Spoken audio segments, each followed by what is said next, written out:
Hola, ¿qué tal? Bienvenidos de nuevo a mi canal.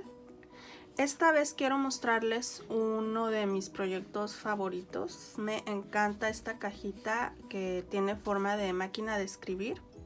Ya la hice pues hace varios años y de verdad que me encanta. Es una de las piezas que me gustó mucho hacer. Y bueno, les voy a mostrar. Es una cajita que tiene esta parte que abre. Y bueno, aquí guardo algunos de mis proyectos favoritos, como un tag mini álbum, algunas de mis tarjetas que hice también hace ya algún tiempo. También guardo algunos álbumes, no sé, me encanta. Tiene bastante espacio, así que puedo poner ya sea tarjetas o materiales como listones, encaje, cosas así. Esta máquina la hice a partir de un molde que yo diseñé y está hecha pues básicamente es de cardstock, es cartón grueso, y la forré por dentro y por fuera obviamente, toda con papeles.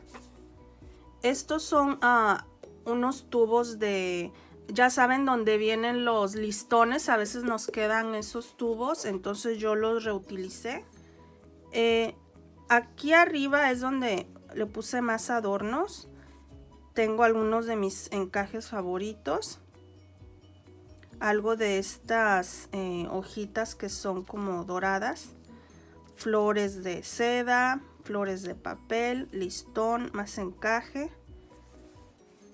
Y estas letras son de un archivo que yo vendo en Etsy. Les voy a dejar el link en la caja de descripción por si quieren comprarlas. Y bueno, la cajita mide más o menos como 8 pulgadas de ancho, de largo mide aproximadamente 9. Y esta parte de aquí pues varía, ¿no? Porque tiene una parte más alta y se va haciendo más pequeña en esta parte de aquí. Déjenme saber en los comentarios si les gustó esta idea y si ustedes han hecho algo parecido.